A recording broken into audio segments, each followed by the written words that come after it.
فکر کر رہا ہوں کہیں ایسا نہ ہو کہ میرے بیٹے کا آج اگر کھانا نہ ملے تو کہیں اس کے ایمان میں کمزوری میں آ جائے۔ میرے مولا اے میرے پروردگار آپ تو ہر چیز پر قادر ہیں۔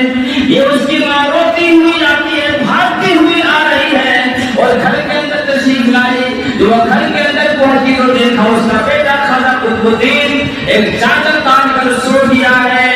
اس کی ماں نے اپنے بیٹے کو جگایا نہیں بلکہ جلدی سے کچن میں رسوئی کے اندر جاتی ہے اور کھانا بنا کر اس مکان کے اندر رکھ دیتی ہے۔ پھر بیٹے کو جگایا کہ بیٹا مدرسے سے آیا ہوگا، تو بھوکا ہوگا، سو گیا